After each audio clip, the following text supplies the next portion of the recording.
Olá, seja bem-vindo ao Em Pauta. 5 de abril de 1927, Novo Hamburgo se emancipa de São Leopoldo. Neste ano estamos comemorando 88 anos de emancipação. E para falar sobre a formação do município de Novo Hamburgo está conosco Felipe Kumbral. Tudo bem, Felipe? Obrigado por aceitar o nosso convite. Tudo bem, obrigado. Agradeço à equipe de jornalismo da TV Fevale, a vocês e aos ouvintes que vão nos acompanhar nessa entrevista.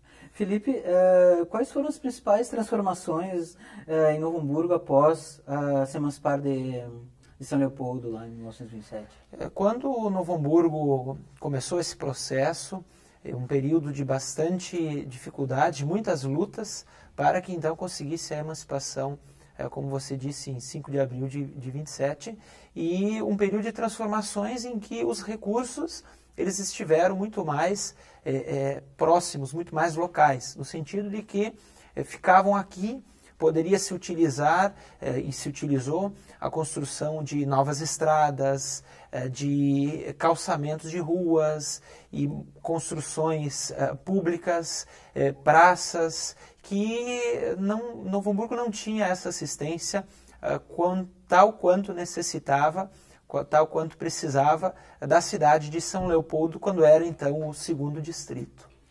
Felipe, o que levou a comunidade novo-hamburguense a pleitear a sua emancipação?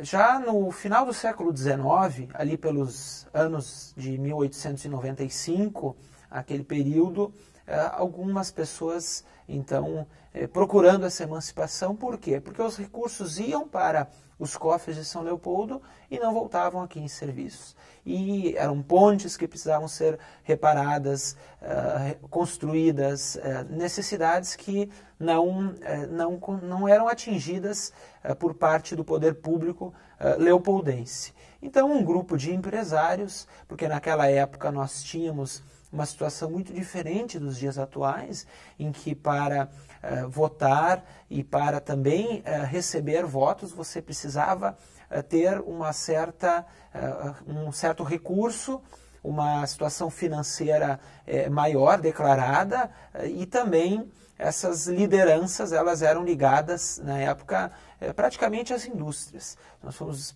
buscar esse grupo de líderes emancipacionistas, eram empresários, principalmente do couro, do calçado, mas também de outras áreas, que se uniram e, junto com a população na época, conseguiram 10% dos moradores no abaixo-assinado, o que dava, na época, Laerte, em torno de 850 moradores. Veja Novo Hamburgo, em 1925, 26, com 8.500 habitantes, toda essa área territorial. E com esse abaixo-assinado, com um álbum de fotografias montado especialmente para esta situação que eles pleiteavam, e com um fotógrafo vindo especialmente de Porto Alegre, Max Milan, que vem para cá, faz esse registro fotográfico. Por quê?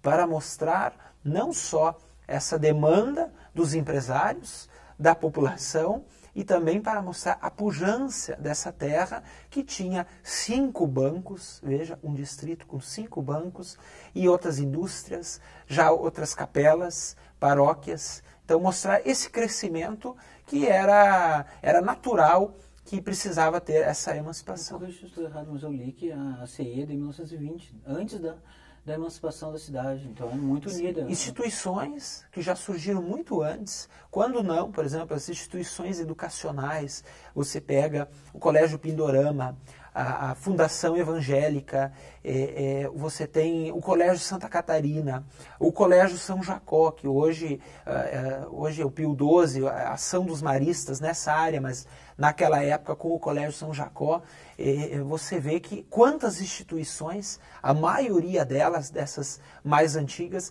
já surgiram antes da emancipação de Novo Hamburgo. Tamanha era a necessidade das pessoas aqui, mas também a importância dessa localidade, que já conseguia congregar tantas instituições já naquela época, já há um século atrás. Aí um detalhe curioso, quando Novo Hamburgo se emancipou, era um distrito que era mais rico que a sua sede e que toda essa região. Inclusive, se nós olharmos os limites territoriais de São Leopoldo e até próximo a Taquara, lá em cima a Santa Maria do Herval, Picada Café, pegava a Estância Velha, Campo Bom, Ivoti, e tudo isso pertencia a São Leopoldo. E Novo Hamburgo, uma área territorial muito menor, já era mais rica em tributação, quer dizer, em recursos que gerava, com as indústrias e com o comércio mais rico do que toda essa região aqui.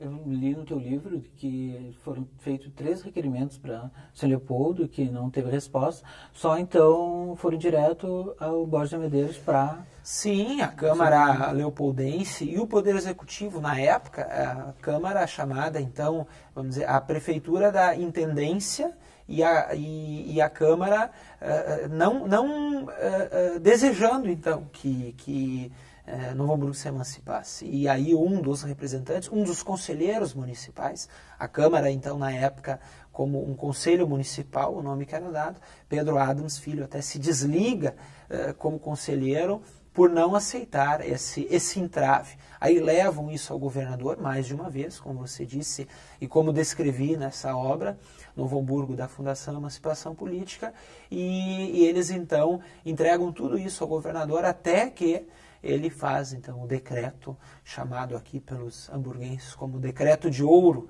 porque, de fato, foi a emancipação, foi a independência da nossa cidade. Veja, 103 anos depois da fundação desta localidade. Felipe, há controvérsia sobre a origem do nome da cidade. Quais são as diferentes interpretações sobre o nome Novo Hamburgo? Você tocou num tema muito interessante, muito curioso. As pessoas hoje ainda falam muito sobre isso e também foram muitos os registros que encontrei sobre esse período. Então, alguns disseram de que o primeiro comerciante, Johann Peter Schmidt, se estabeleceu ali e aquele nome foi dado em nome a ele, seria uma derivação Hamburgerberg, de Hampeterberg, do nome dele, Hans Peter, Johann Peter, mas de fato os alemães não fariam uma confusão do nome dentro do próprio idioma alemão. Por quê? Porque a gente tem uma confusão, sim, muitas vezes, de pessoas que registraram, que não entendiam o alemão, às vezes portugueses ou brasileiros, mas você nunca tem daqueles que eram de origens alemãs, que não fariam diferenças assim. Tem uma outra associação de que os comerciantes, então, eram provenientes de Hamburgo, mas a gente vê o próprio Johann Peter Schmidt não era um hamburguense, um hamburguês, era do sudoeste da Alemanha, e também uma outra associação que eu trouxe para essa obra, de que muitos falavam, essas semelhanças que havia com a cidade de Hamburgo, na Alemanha. Semelhanças com o quê? Desde as antigas casas, então, onde as pessoas iam lá se divertir, mas também com a pobreza que havia na cidade de Hamburgo. Por quê? Porque a cidade de Hamburgo era uma cidade industrial, era uma cidade muito grande, e aqui também havia pobreza, um lugarejo muito pequeno, que começou a se desenvolver muito com a presença dessas famílias alemãs. E aí uma outra questão também, o Johann Peter Schmidt, ele não foi o fundador, foram várias famílias que vieram para cá, mas com certeza ele deu uma contribuição fantástica, tamanha, para Novo Hamburgo. Por quê? Porque ele foi um comerciante, ele foi um líder local, ele foi dono de boa parte das terras de Hamburgo Velho e do seu entorno. Então, certamente, a contribuição dele e da sua família foi enorme para o desenvolvimento econômico, cultural e até mesmo um pouco político de Novo Hamburgo. Como tu citou na tua obra, né? Ali tu diz que Novo Hamburgo foi fundado por 2 povoados, o de Hamburgo Velho, né, do bairro Hamburgo Velho, e também de Lomba Grande. Mas Lomba Grande só começou a pertencer a Novo Hamburgo em 1940. Né? A comunidade de Lomba Grande também estava engajada nesse processo de emancipação lá no início da década de 20? Naquele início, poucos. Nós podemos dizer que o único lombagrandense, pelo menos nos registros, chegaram, é que Leopoldo Petri foi, sim, lombagrandense, no sentido de que morou um tempo lá, depois foi o primeiro prefeito eleito, fez muitas ações, ele foi professor em Lomba Grande, então era uma pessoa muito ligada a essa história. Claro que, na época, não se pensou em Lomba Grande pertencer a Novo Hamburgo. Tanto que, como você mesmo disse, só na década de 40 que Lomba Grande permaneceu, quer dizer, permaneceu não, ela foi desintegrada, vamos dizer, da cidade de São Leopoldo e, vamos dizer, anexada a Novo Hamburgo, porque na época uma lei que exigia que o município, para continuar como município, uma cidade, precisava fazer a divisa com 5 ou 6 outras localidades. E Novo Hamburgo fazia divisa com São Leopoldo por todos os lados. Agora, quando nós olhamos essa região ocupada por aquelas famílias alemãs, a gente tem sim as primeiras localidades, o atual centro de São Leopoldo, a localidade de Lomba Grande, por quê? Porque é banhada pelo Rio dos Sinos, então era uma localidade de fácil acesso.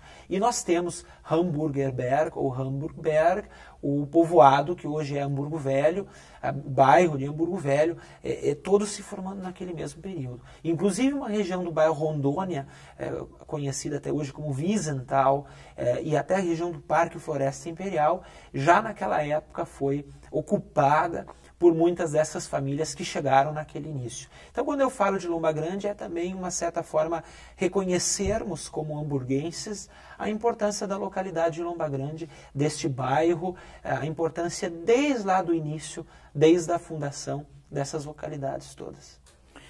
Felipe, quais foram os primeiros moradores de Hamburgo Velho? O lote número 1, ele foi entregue para a família do Johann Liborius Menz. A família Menz foi a família que ganhou a primeira propriedade, onde fica localizado, hoje ficam localizadas as terras que pertenciam ao Johann Liborius Menz, que por sua vez era até uma história interessante de citar, era avô da Jacobina Menz, que foi líder dos Mucker, um episódio muito interessante da nossa história, lá no Morro Ferrabras, lá em Sapiranga. Sim. O Johann Liborius Menz, ele ganhou as terras ali onde hoje fica a Sociedade Aliança. E a Sociedade Aliança também foi formada com uma união de antigas sociedades, onde hoje fica o Monumento do Imigrante. Então, aquela área, aquele monumento foi construído lá em 1924, aquela área toda pertenceu à primeira família. Depois a gente tem outras famílias, família Konderfer, a gente tem a própria família Schmidt, que chega naqueles primeiros anos, a família Streb, família Kassel, famílias que têm os seus patriarcas. Eles chegam, se estabelecem aqui e depois seus filhos, netos, bisnetos, eles migram para várias outras regiões, mas uma interessante história de abordar, de que existe hoje famílias cujas gerações, já 5, 6 gerações estabelecidas em Novo Hamburgo. Felipe, eu quero te perguntar sobre a participação dos colonos alemães na Guerra dos Farrapos, mas isso eu vou pedir para você nos responder após o nosso intervalo. Vamos para um rápido break e voltamos já já.